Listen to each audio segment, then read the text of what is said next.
Good morning, everyone. This is the prep meeting for the New Jersey Arts Advocacy Day. My name is Vincent Hall. I'm the Director of Advocacy Operations for ArtPride, New Jersey. I'm a young-ish Black male with a short beard and curly black hair. I have a burgundy pullover sweatshirt, and I'm in front of a white wall. I'm here in the offices in Burlington, in the unceded land of the Lenape tribe. And I also want to introduce Adam, who's going to go ahead and introduce himself. And then we were just going to ask everyone to kind of quickly go around the room, introduce yourself, your affiliation or organization that you're with, and what district you are voting from. So Adam, go ahead and take it away. Sure. So good morning. My name is Adam Perle. I'm the president and CEO of ArtPride. I'll also do a visual description, but not everybody needs to do this. It's just part of ArtPride's inclusivity practices. So I am a cisgender white male in my mid-40s with short brown hair, clean shaven. I'm wearing a green polo shirt with a black pullover today. I'm in my office in Burlington, down the hall from Vince at the unceded land, within the unceded land of the Lenape. And behind me, I have all my fun office stuff, not the blank wall that's typically behind me when I'm working from home. So I'm going to pass it along to someone here. But before I do, I want to just let folks know a couple things, one of which I think folks clicked OK, but we are recording this webinar for those that are joining us next week in DC that can't be with us. There is captioning available on the webinars. I know it's a little more obvious on the, captioning available here in the meeting. I know it's a little more obvious in the webinar, but if you click on the three dots of more at the bottom of your, or within your Zoom menu, you can see that captions is an option, and we encourage you to use those if you need the captioning. And as I mentioned before, we're just going to go around, and if you're not comfortable speaking, you could certainly, or I saw someone noted they can't turn their mic on. We totally get it. You can always introduce yourself in the chat. We know we sort of switched this at the last moment. So I am going to pass this to Julie. Hi, Julie. So Julie, just a reminder, if you could give your name, if you're representing an organization, the organization you're representing, and then which district in New Jersey you vote in. And then pass it to someone else, please. Okay. Hi.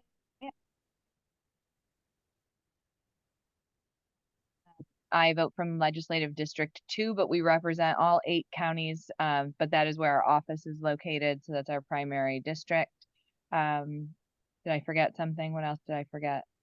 No, I've got it. Okay, so that's me in a nutshell. And I will pass it along to Kara. Hi, good morning. Can you hear me okay? Okay. My name is Kara Buss. I'm the Executive Director for Perkins Center for the Arts. I vote in District 3, but we represent Districts 3 and 1. Burlington and Camden counties are our home seats. And I think that's it. Did I miss anything? Okay. No, we're keeping it short so we can get into the meat of the stuff, but we wanted folks to introduce themselves. Terrific, thanks. I'll pass to Barbara Bickert. Hi, Kara. Thank you. My name is Barbara Bickert. I'm the Senior Advisor of Arts and Culture at the NJEDA, which is a brand new role here, 8 months in. And I personally vote in the 11th district. And I will pass it to Mira Kim. Hi. I am the CEO of Perle Music Foundation for the Blind. We're a nonprofit organization helping blind musicians, and we're based in Bergen County. And we recently heard about the event next week and wanted to register, but we found that the registration was closed. Is there any way for myself and our CFO to attend? Yeah, Mira, I'm going to reach out to you after this webinar. We're trying to get started today, so you're more welcome to join us. Great. And if you want to just pass it to someone else. Actually, I don't know. Can you just? Yeah, Anthony, do you want to go next? Sure. Good morning, everyone. Anthony Scarione, Administrator, Mayo Performing Arts Center, which is in Morristown. From Patterson, Passaic County, District 35, representing, and Morristown's District 25. So wherever y'all need me, I'm there.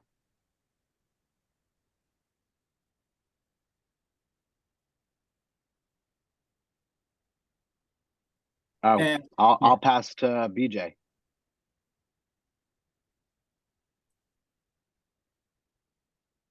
My name is Bienvenido Torres Jr. I go by BJ. I'm a member of Perth Amboy Artworks. I'm a founding member of the Perth Amboy Arts Council. I'm a former president of the council, and I currently serve as liaison for the municipality because I'm currently a councilman for the city of Perth Amboy. I'm also a professional musician and representing the 19th district. And I'm going to pass it over to Caroline Pozicki Torres. My name is Caroline Pozicki Torres. I'm also from the 19th district, Perth Amboy. I'm president of Perth Amboy Artworks. We do creative placemaking in Perth Amboy. I was a former creative captain for our creative placemaking planning process. And I'm interested in advocating for arts district in Perth Amboy. And if folks could just, BJ and Caroline, if you could share your congressional district, because I know, I don't know, we somehow switched to state districts, which are also important, but our focus today is the federal. I don't know. What is the 19th? What is the congressional district there? Oh, now you're testing me off the top of my head. I got to look it up myself. We're Pallone. We're going to see Pallone. Okay, so you're in the six. That's 6, right? Yep. So all right, we'll keep it moving here. Dina, do you want to go next? Oh, you're muted, Dina. Okay, good morning. Dina Erickson. I'm on the Board of Trustees for the Roxy Ballet Company. I'm wearing a purple headband, pink shirt, and Breakfast at Tiffany's sweater. So, that said, I used to work at the New Jersey Cultural Trust. I am retired, and I vote in District 15, and we serve District 15, and we also serve Huntington County, but we also serve all of New Jersey with the dance company. Anything else? I need to change the calendar on my wall because it still says February. Justin, you want to go? Yes, hi, everyone. I'm Justin Waldman, he, him, Artistic Director at Two River Theater in Red Bank. We're in the 6th Congressional District, and I will pass it on over to Evan. Hey, everyone. Thanks for having me today. Evan Phelan here. I think it's District 4 here in Toms River. We've got Chris Smith. We really miss Congressman Andy Kim. I'm here representing Exit 82 Theater in downtown Toms River. They're the hosts of Toms River Pride. I'm also representing the Toms River artist community, or the TRAC, as it's belovedly called. We have a new administration in town, and we're really worried about these cultural institutions not being around for future generations, potentially even throughout the rest of the year. So really excited to see how we can all come together and help each other's causes. Thank you. Mikkel, do you want to go next? Sure. Great to be here. My name is Michael Serkis. I'm the president of the Board of Trustees for West Windsor Arts in West Windsor, New Jersey, Mercer County, which I believe is District 12 under Bonnie Watson Coleman. And looking forward to getting together next week. Thanks. Sorry for mispronouncing your name, Michael. I'm just going to keep going along my Zoom screen. Cheyenne, I have you up next. Hi, everyone. My name is Shoanne Sejas. I'm part of South Jersey Cultural Alliance. I'm the membership and program manager. I'm wearing a black shirt sort of sweater. I have on here, it looks kind of like black hair, but it's brown and brown eyes. And I am District 1, actually, when it comes to voting. Thank you, Sean. Amy? Good morning, everyone. My name is Ami Otero Minars, founder and producer of Admission Nation. I produce flamenco and flamenco jazz. I'm just looking at the Google. I'm from Essex County. It says District 8, 10, and 11. So I don't know which exactly one, sorry. It's okay. Let's see. Wendy. Wendy, I know you jumped in here late. Wendy, we're just giving name and organization and sharing which district, which congressional district in New Jersey we vote in. Thank you. Good morning, everyone. Wendy Lisk. I'm executive director at Arts Ed New Jersey. I live in the 6th district, Frank Pallone, woohoo! But our offices, we share a space with ArtPride. So we're in Burlington, 3rd district in Kim, right? You got it. Another woohoo. Okay. And I believe, I'm just trying to think about, David. David, if you're comfortable turning on your mic, do you want to introduce yourself? If not, go ahead. Yes, hi everyone. David Tamaki, Executive Director, New Jersey Ballet. I'm in the 11th district. I vote in the 11th district, and the organization is also located in the 11th district.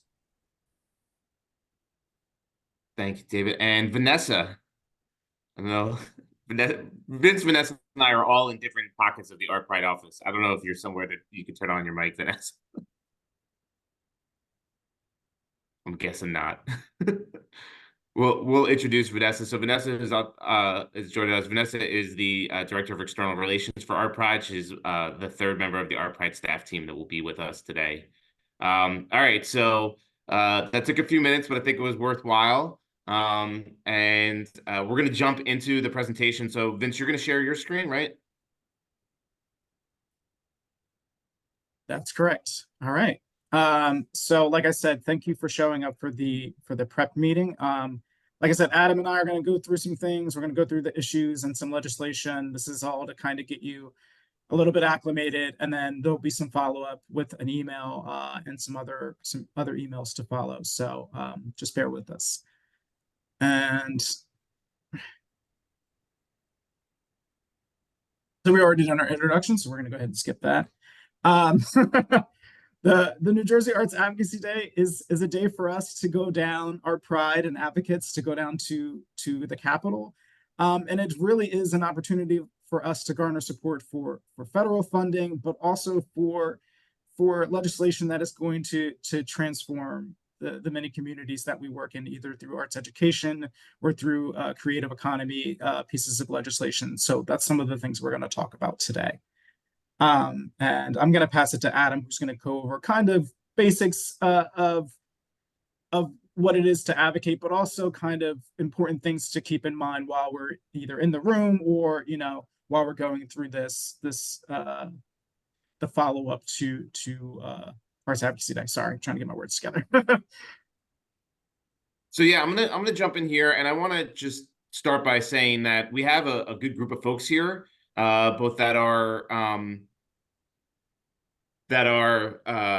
joining us for the first time, as well as others that have been to many arts advocacy days. So I'm going to give some information here at the top that for some of our advocacy veterans may be old news to you, but just bear with us here because I think it's important.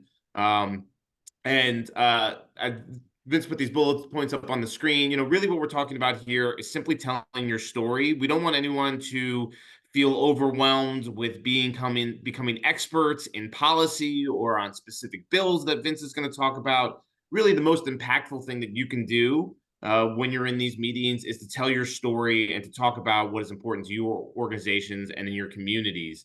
And we're looking to educate these folks. As we're going to talk about, some of you will meet with the actual representatives. Some of you will meet with senior staff. Some of you will meet with new staff. And some of those meetings will be in big fancy rooms, and some of them will be standing in hallways. That is the nature of a day on the Hill. But I think in reality, what we're asking for you to do is be you, be your authentic self. You know, Vince, Vanessa, and I, we're there as the experts. We're the folks that can follow up with specific legislation questions. We're the folks that can fill in the blanks, but we can't bring that true story from a constituency perspective that you can. And that's what we're really want you to focus on. So can we go to the next slide, Vince? We could do these one by one as they come up. You could throw them up one at a time. So one of the most important things today is, and for the meeting, is trying to get everybody on a unified message and strategy.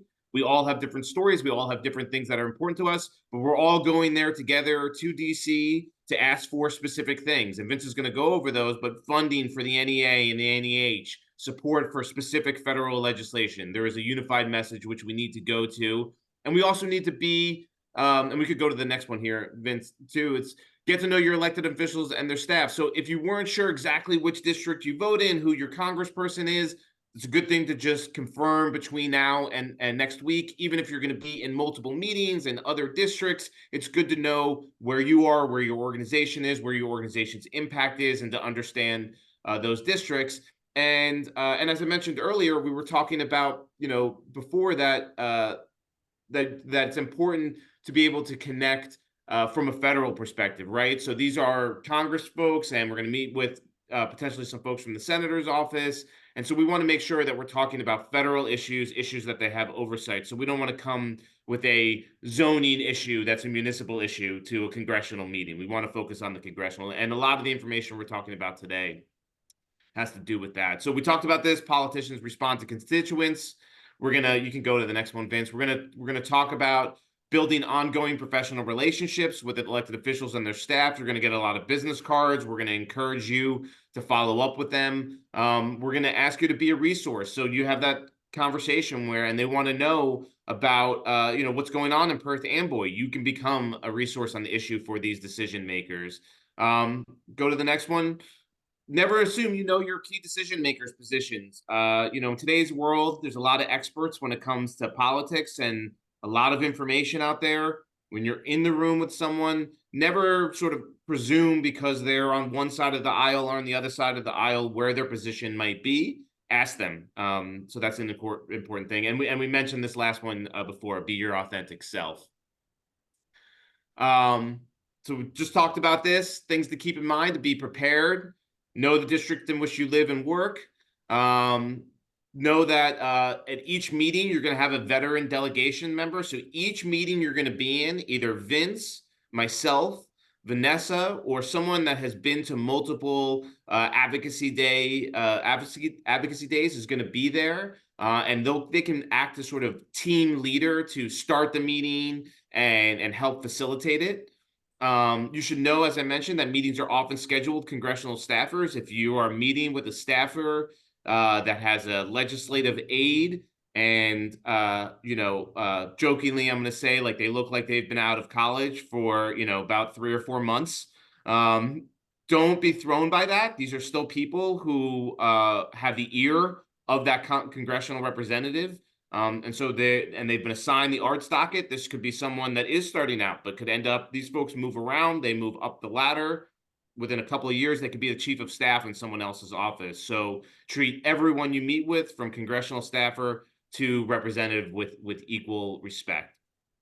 The visits are short too, is the other thing to know. Sometimes they can be as little as 5 minutes. It's a busy day on the Hill. We do these meetings on purpose when both houses are in session, which means it's busy. Folks are running to committee meetings. They're running to vote. Things are happening all day long. And so while the meetings are booked for, Vince, a half an hour, is that correct? Yep. Yeah, they're booked for half an hour. They're booked for half an hour. They will most likely not be a half an hour. There's also the rare occurrence that you get a staff member or a congressional representative who wants to talk about it, and will hang around. But you need to sort of come into this with the mindset that the story, that authentic story that we've been talking about, that you want to share, you have that sort of honed down into 90 seconds, 2 minutes to be able to get your point across. We'll go to the next slide, Vince. Thanks. So during that meeting, We can go to this next one because we've been talking about the next bullet here about being resonating with our elected officials, about keeping your comments short and concise.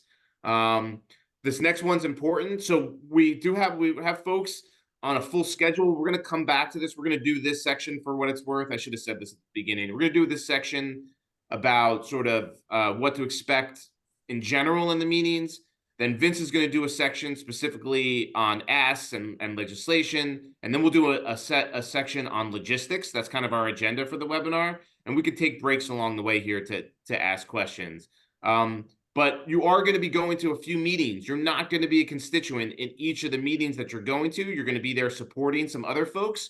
So in a meeting where you're not a constituent, where you're not either voting in that district or the organization you're with doesn't represent that district, that might be the case. If that's the case, let the folks who are constituents go first. There should still be plenty of time for you to share. Feel free to bring leave behinds. Feel free to bring information to leave in offices. If you have collateral, you have an impact report, an annual report, a brochure about your location, a flyer for an upcoming performance that that showcases what you do.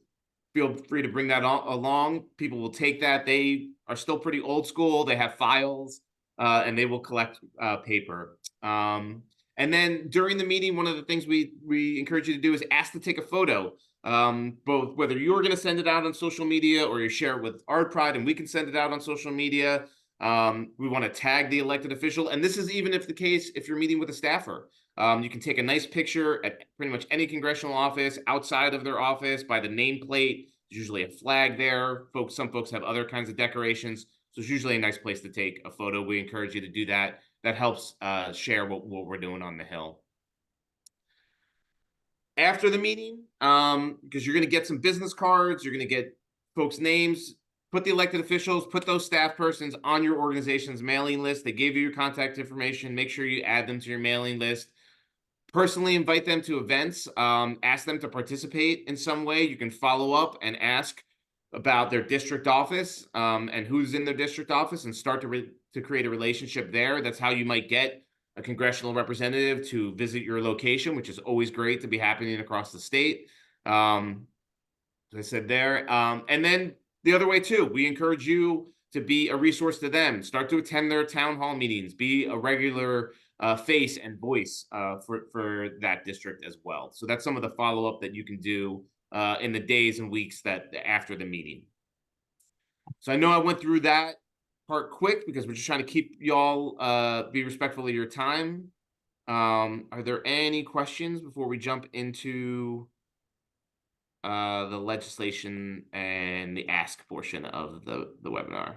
Just looking around. If folks do have questions along the way, feel free to use the raise hand feature or stick it in the chat, whatever is comfortable for you.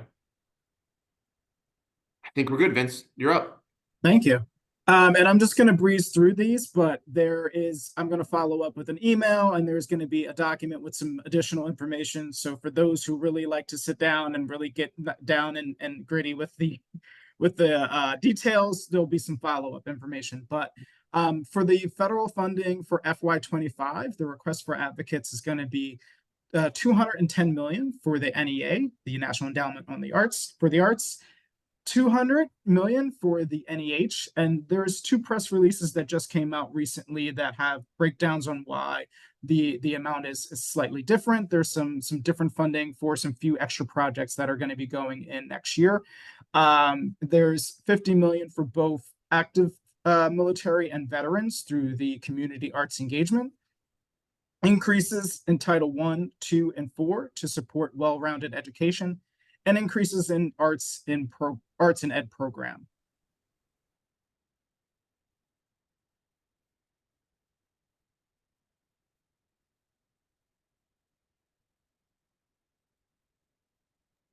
Vince, you somehow got muted. Sorry, it was when I was clicking through these slides. Hold on. Yeah, no, if anyone has done this before, like clicking through a shared slide deck and speaking at the same time is a special It's a special skill. No, it's not even special skill. I was gonna use a curse word, is what I was gonna say. Okay. So HR 6935, it's the Creative Workforce Investment Act.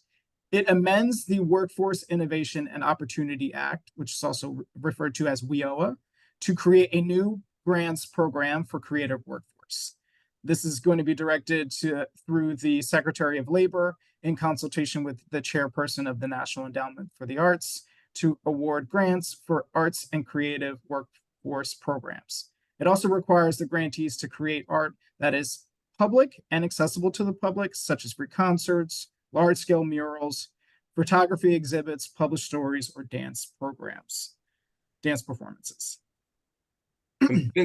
Vince, these bills are separate from the budget, right? I just being clear here. So what That's we have, correct. right? We have like budget ask. Yep. For the NEA, and then these are other sort of pro arts legislation.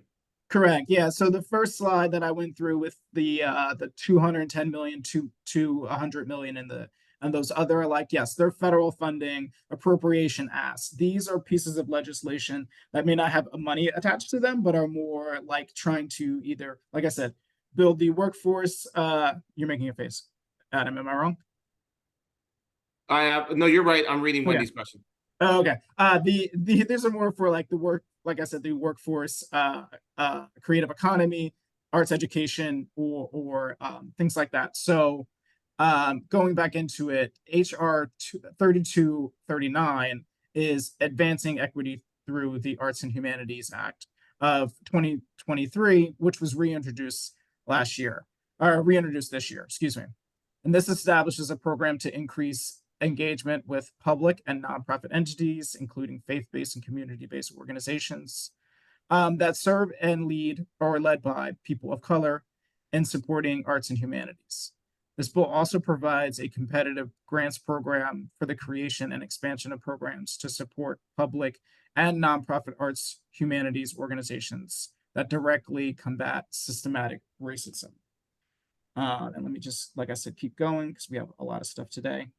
HR 5463, Arts Education for All Act. You may have seen an action alert that we sent out a couple weeks ago. So this is, like I said, we're continuing to push for this, and you may have seen others share the similar action alert as well. This bill expands arts education and programming for children in early education, K through 12 students and juveniles, and adults in the criminal justice system. Specifically, this bill allows for child care and development block grants funding to be used for additional activities, including arts programming. It also requires the state's juvenile system and delinquency plan to describe how the state will coordinate services and activities for juvenile justice and delinquency prevention with arts advocacy organizations, agencies, and additionally grant adult offenders re-entry programs, re-entry demonstration projects that may be used for facilitating arts education. Sorry. And the last piece we're going to talk about is S3759. It's the CREATE Act of 2024.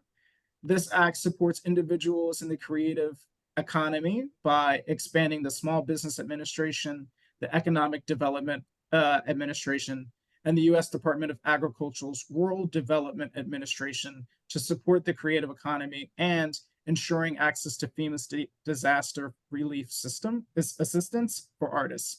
It also supports the creative economy by developing models to promote creative arts in local economies and creating arts cores to increase national services. Now, I know, like I said, I just breezed through that, and that's a lot of information. So what we're also going to do is ArtPride's going to give out a handout. We're also going to have a folder with some information.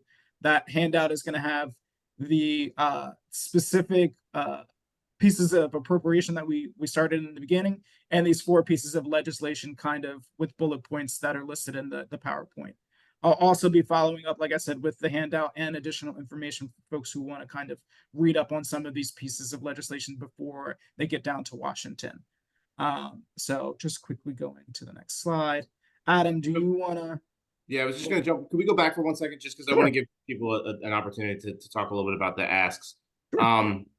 So Wendy, and I'm going to get to your question in 1 second. Let me just say this, that so when you're going into these meetings, you know, that we talked about, you're going to be with a staff person, you're going to walk into the office, you're going to let them know that you're all there. They're going to, usher you into a space. Maybe it's the congressperson's office. Maybe it's a table in the middle of a bunch of people on phones and in cubicles. Maybe they come out into the hallway because that's the only place they have.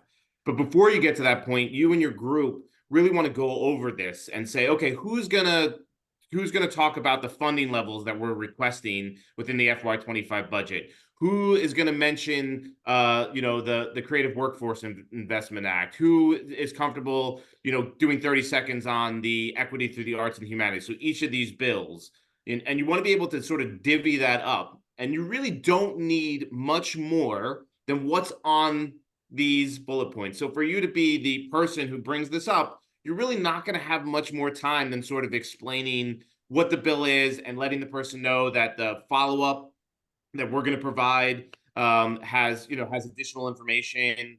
Many of these bills folks have about, and if you get asked the question that someone says, well, exactly, how much is it going to expand the Small Business Administration? You can say, I don't have that exact number in front of me. You can answer a question saying, I don't know, but we can certainly get back in touch with you and get you that level of detail. But we do know this is important, and it would be important to our community because, and there's a real easy way for you to be able to say, I don't know, I'll be able to follow it up, but here's why this is important to us. And so we really just want you to focus on that. We don't want you to be too overwhelmed with that level of detail. These are the most important things that have been identified by ArtPride and by Americans for the Arts. And this is me segueing into your question, Wendy, which I would like, if you don't mind, to ask, so if everybody can hear it. But there will be other things that people want to bring up, and that's okay too. But just to be conscious of how much time you have and how much time not you, Wendy, but like anyone individually is taking within that meeting. So would you mind just sort of rephrasing or asking that question for everyone to hear? Yeah, because I appreciated that you also had mentioned the whole title, the threat to education dollars could really grossly impact arts education, which ultimately impacts all of our futures. And so I'm glad to see that was already in there, and this is really not a suggestion that we do it. It's something that I guess just has been on my mind lately because the Secretary of Education was talking about all the $50 billion that is all going to be sent back to the feds if it doesn't get spent by September. And so there's no legislation there, but I just also noticed that in the president's budget, he's proposing $8 billion for what seems like the same exact purpose of the ESSER dollars. So as you can tell, this is just an idea forming that I guess I want to talk to you all about. This is something that we also have an opportunity to leverage some support, because I fully believe that the future, one of the best ways to heal students right now is through the arts. And at the same time, we're seeing arts being cut in schools. So I just wonder if there's a conversation there. But I also just heard you, Adam, we got to stay focused. So maybe this is a next time kind of thing or another way of doing things, but I just wanted to bring it up. And clearly it's just forming in my head because I've just been in several meetings over the past 2 days where this has been coming up and everybody's trying to figure out best approaches. No, Wendy, I think it's Carl, I'll jump in a second, but Wendy, I think it's one of those things that's important to you, and I think each person who's coming down to DC, you're doing this because there's something that's driving you. There's something that's very important to you, and so we want to create space to do both of these things for you to be able to tell your story, and for you to be able to ask for support. And so it's okay to say, to go into these meetings and say, all right, thank you for your time, and to quickly introduce yourselves, or to introduce yourself one at a time. That's what I would recommend doing, is right before you're speaking, say, hey, I'm Adam Perle. I'm president and CEO of ArtPride New Jersey. We're the state's largest art service organization. We represent nearly 400 arts organizations statewide. And part of the reason why we're here today is for support for FY25 funding. So you know we're in support of the president's budget, and I run those off. NEA is this, blah, blah, blah, blah. I'm going to pass it to my friend Wendy Liskow, who's going to talk about some of the legislation. And for you to be able to do it and pass it around, you do that quickly and efficiently, and that's why I think it's important to like game plan and connect with folks. Then that leaves you time to be able to continue to do exactly what you want you to do. So you're saying, hey, the arts ed bill, right, Wendy? You're going to talk about the arts. I think Wendy's going to talk about the arts ed bill and whatever meeting she's going to look at. So you can say, right, hey, we want, I don't remember the number here. We want support from you, Congressman, or from the Congressman on HR 5463, the Arts Education for All Act. Here's why, right? And there's your like from the heart, this is why arts ed is important piece of it. That's your opening. So that's why I think it's important to come out that way. You do it efficiently, you're still going to have time. For something like this, though, Wendy, for what it's worth, I think this is like a good exercise for us to start to identify who really connected to the idea of arts ed for us to go back to when this idea is more formed. And I'm going to play the, I don't know, because I don't know enough about this, what you're talking about. And so, you know, we need to do a little bit of work too. Kara? Yeah, I was kind of reflecting back to last year's visit, and I think we had a really unique opportunity to sit with Andy Kim and did just what you're talking about, where we were able to kind of dovetail into what one another was saying, and we weren't really planned. We didn't have a game plan going in necessarily. We just kind of all said like, okay, where are you from? Where are you from? What are you talking about? And we kind of did our huddle in the hallway. But with the folks on this call, maybe we can have some of those preliminary conversations over the next week and just think about which meetings we'll all be in. And I saw the next slide, which shows kind of like a schedule of the day, but I think we need a little more information around that so we can do this effectively.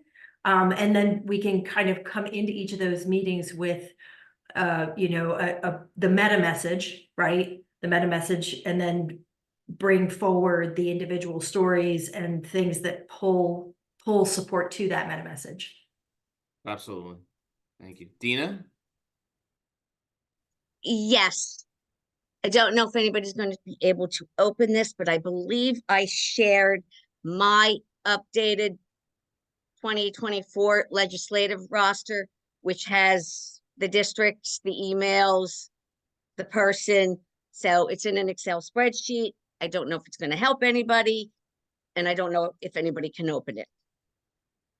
Thank you. I Dina. did drop it in the chat, so. Appreciate Yep. that. Thank you for Can anybody sharing. open it? If I can open it, I'll make sure to add it to the email that I'm going to follow up with later today. So it might be Okay, and if for other not, I'll folks. just send it right to you, okay? I appreciate it. Thank you. Mm-hmm. Adam, you ready? Yeah, I was gonna say, let's jump ahead because let's to Kara's point. I want to talk about what to expect in the next week in legislation and that sort of stuff. This is me, Vince, right? Yep. Okay. Wait, you went backwards. There we go. So all of our meetings, which are, and I'm gonna just keep saying this out loud because we did have someone last year who was confused on which day was the advocacy day. So all of our meetings are on Thursday, March 21st, a week from tomorrow, between 9 a.m. and 4 p.m. So that's good to know in terms of travel. Some folks are, come for the day of. It's definitely possible if you can get to a train to get down to DC at 8 a.m. in the morning. Take an early train and get down there at 8 o'clock in the morning, and then take a late train, a 5-6 o'clock train, and go back and forth in one day. I know lots of folks are staying over the night before. I know folks who come down early in the day and stay over after the meetings. All possible, but just as a reminder, everyone is responsible for their own transportation and their own accommodations. If you have questions or concerns, you want some information about DC, we know DC a little bit well. I went to school down in that area. We spend a lot of time down there. We put some hotels that a few months ago looked reasonable and were in the right neighborhood, give you close enough up on the advocacy website. But just want to emphasize that. We are attempting to get a meeting with the Senate, with Senator Booker's staff, that all of us can attend. This says 11 a.m., but it's highlighted to say we're not exactly sure.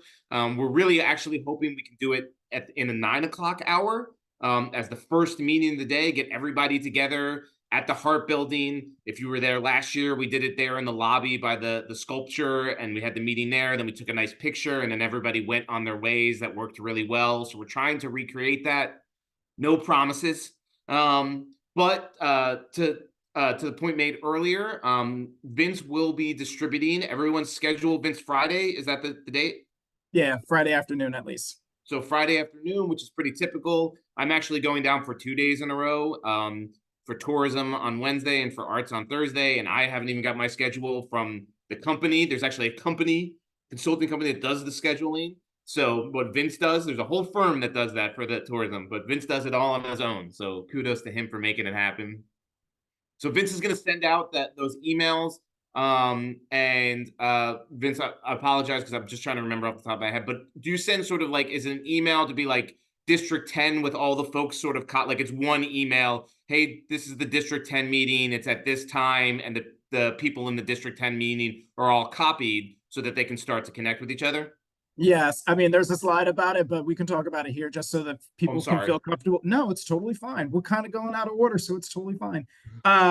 So yes, to Adam's point, you're gonna have I'm gonna send out the specific with your like, hey, this is Kara, this is where I'm gonna be at X o'clock, X o'clock, X o'clock. Find some time for lunch in between. Please feed yourself and water yourselves as needed.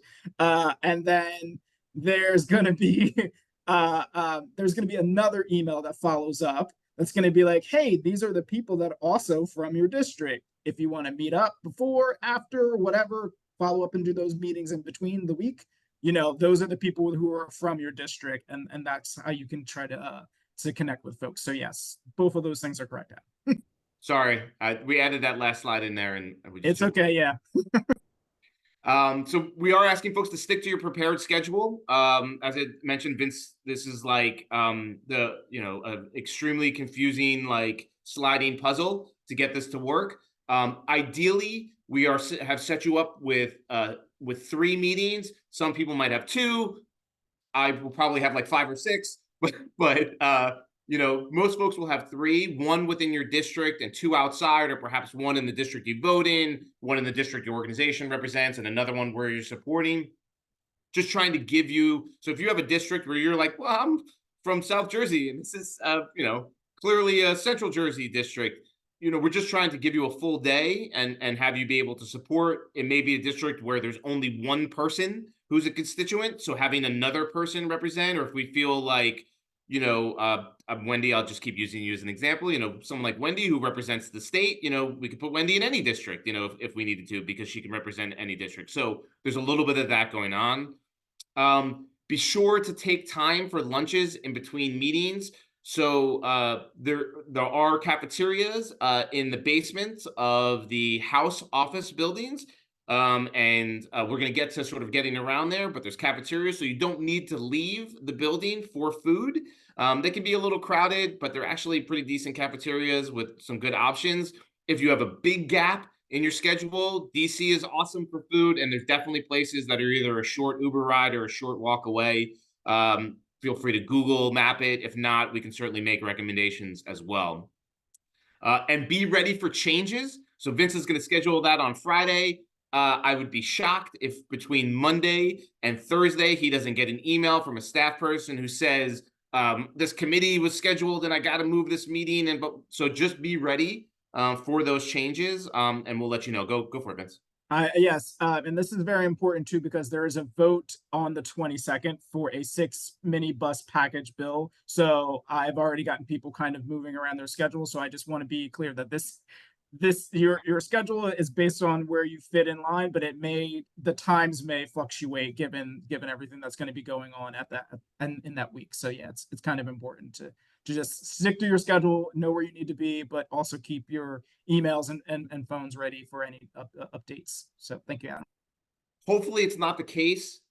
Sometimes meetings get canceled, totally canceled. If you hear from us that a meeting was canceled, know that came after us basically saying to that office, we have representatives on the Hill from 9 a.m. to 5 p.m.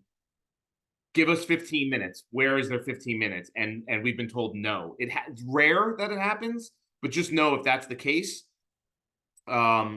just know that. So we're gonna let's come back to the chat for some questions in a second. Let me just finish this slide and then we'll do what's in the chat. So just to remember some things, layers. So it's actually supposed to be beautiful next week. I heard a rumor that is peak cherry blossom season next week. What a time to be in DC. But it can vary. For what it's worth, I've done these March advocacy days and the pouring rain and the snow in 80-degree heat, right? That's the season, so to speak. So just be ready because you're going to be inside, you're going to be outside. Hopefully it's sunny. You'll be in the sun. You'll be in, a building that has, several 100-year-old windows. So just be comfortable with that. Speaking of comfort, comfortable shoes.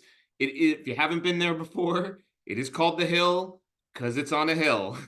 And there is some serious walking involved in Advocacy Day. So whether it's back and forth from the Senate building or between buildings, inside, outside, just encourage you to wear comfortable shoes. I will say that the dress is certainly like a business dress. It's not quite as fancy as it was sort of pre-pandemic. It's a little bit more dressed down. You will see people in full suits. You will see people in advocacy t-shirts. Come in your comfort level. But just to give you an idea of dress and business cards, bring lots of business cards for each other, for the people that you'll meet both in the offices and along the way. So Vince, I'm just going to jump into the chat real quick before we get to stops and stuff. All right, Joanne, thank you for sharing that.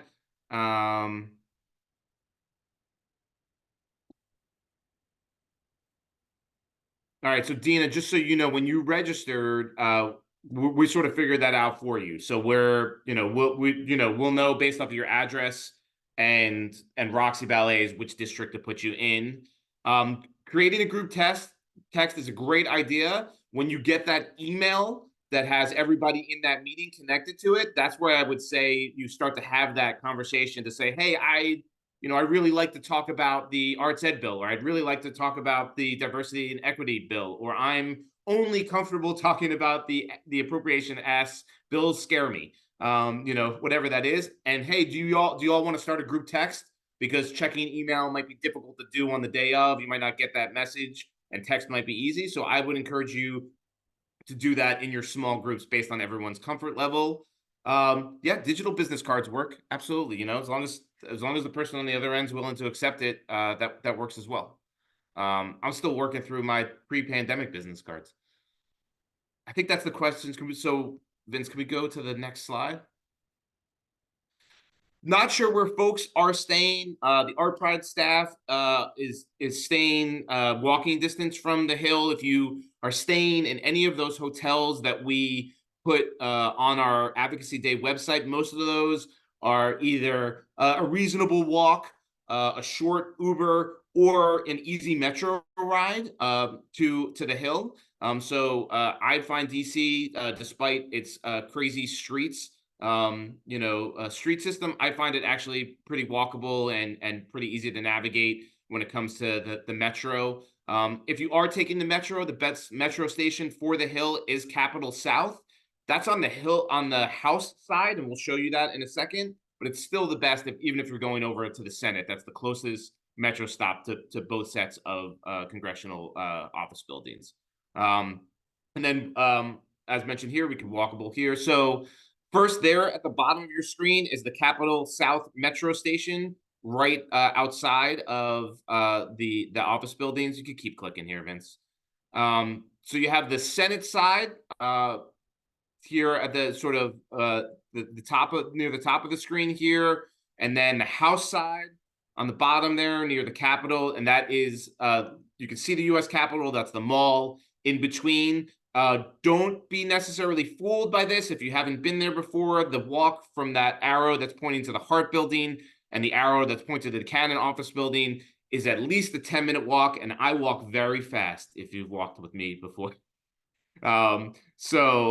Just, leave yourself time there. I have also been, for what it's worth, if you have the means and you don't feel like walking, I have been in cabs and Ubers from one side of the hill to the other. It's not an uncommon practice if you're really trying to beat the time. On the Senate side, more than likely, you'll only have to worry about the Hart building. We really have only been interfacing recently with Senator Booker's office. Senator Booker's office is in the Hart building. If and when we schedule that meeting, more than likely it will be in the Hart building. I would even venture to guess that more than likely it'll be in the lobby of that building, just because we're such a big group.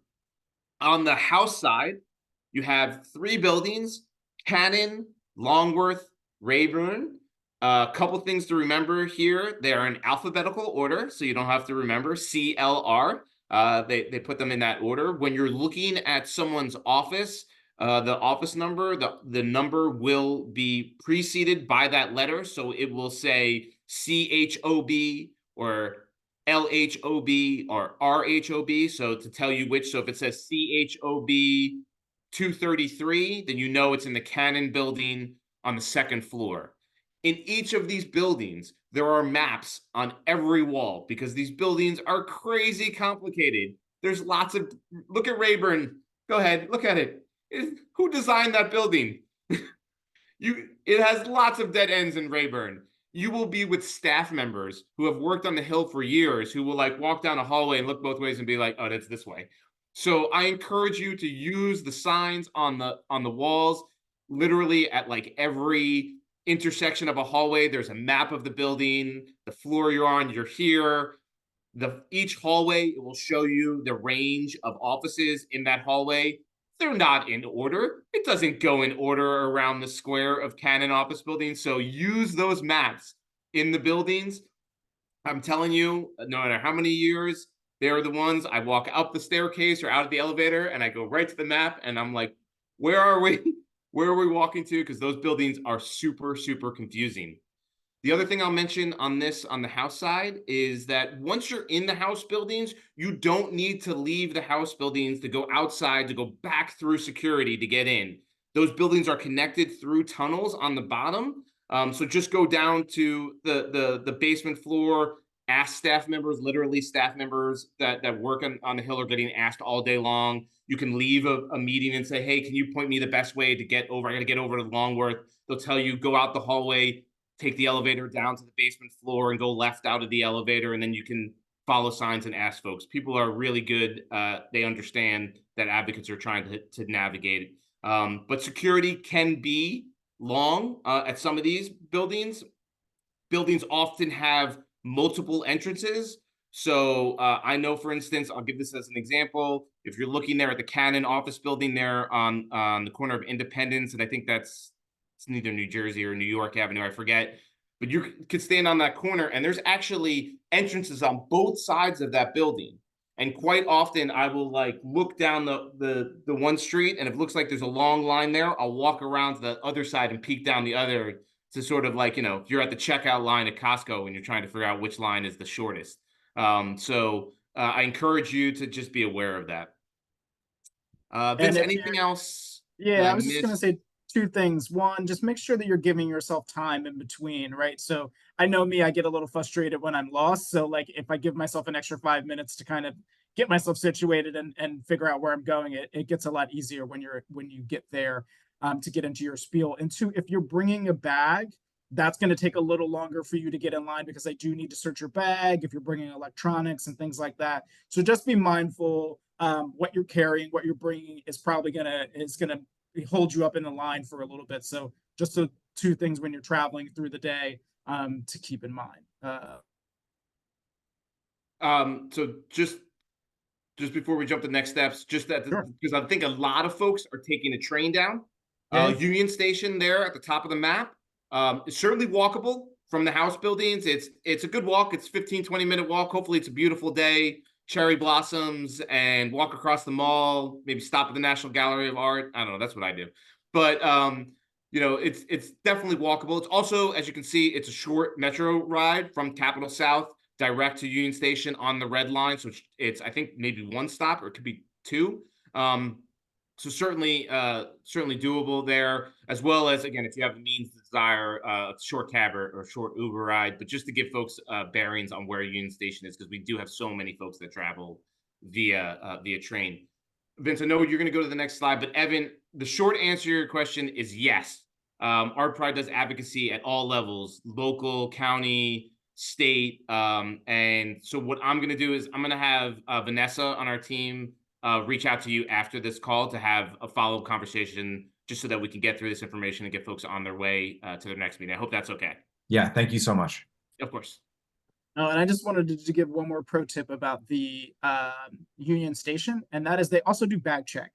So our Pride staff is going to probably hop over there at some point and drop off our bags for folks who are staying overnight. This may be an easy way for you to get out of your last meeting and run, and so you don't have to go back to your hotel and grab your stuff. So just so you know that is an opportunity for you to maybe go early in the morning, drop off your stuff, and give yourself some stress-free moments when you get out of your last meeting and can just hop into an Uber or a cab to get over to Union Station. Are we good, Adam? Any more tips, tricks? Other than me being concerned that the Rothgau room at the National Gallery of Art is not available, no, because I don't know. Still my heart. Please still my heart. Kara, I'm not sure. I'm on the NGA website, but I don't know what's open or closed there. Yeah, last year I think we overlapped with somebody was visiting, one of the prime ministers was visiting, and they closed the wing. That might have been it. You're right. I remember seeing the prime minister and then the president's like motorcade at one point last year. Yeah. Go ahead, Vince. I'm sorry. No, it's okay. So yeah, for next steps, like we said earlier, this meeting is recorded, and so I'm going to send out the slides, the issue brief, and some other additional documentations for y'all to look at your leisure. As said before, the meetings, your personal meeting schedule will come out the 15th, and then a follow-up email with your group will all happen later Friday. And then like we said, we encourage you to kind of connect with each other. Some groups are going to be bigger than the other, so it may just be 2 or 3 of you, or maybe 5 or 6 of you. So that's, just figure out the best way for you guys to connect with each other. If you're coming in the morning, maybe grab coffee. If you're going to be in the night before, grab dinner or drinks, whatever your flavor. And then, we'll meet again at some point, hopefully in the morning if we can. If not, I encourage folks to, like Kara said, figure out what your spiel is going to be before you go into that meeting. Each one kind of pick the piece of legislation that you feel comfortable.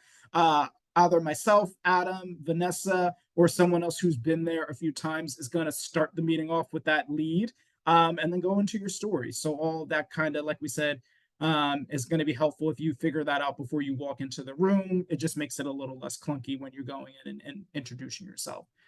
All of that, like I said, information is going to be sent out after this meeting, and feel free to reach out to myself, Adam, if you guys have any other questions, and for those who reached out for specific things, Evan and Wendy, we can follow up with specific details on things like that. Adam, am I forgetting anything?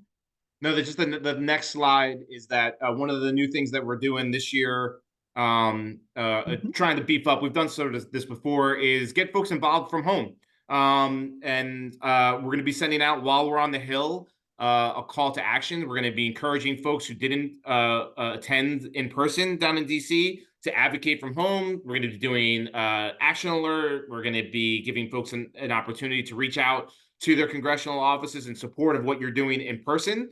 And that both is great, more voices, plus it provides an opportunity to be inclusive of folks who maybe are not able for any reason to attend. So we just wanted to let you know about that. The last slide just has our contact information. So after things are sent out, if you have questions, that's what we're here for. Reach out. Vince should probably be your first reach. He's got most of the information, but obviously you have Vanessa and my information there as well. We're all part of the team, and we'll do our best to answer your questions. I know we're right at 11 o'clock. Vince and I know, because we're here at the office and we have a staff meeting in a little bit. So we're both available to hang around if folks want to have questions. But that was it for the presentation.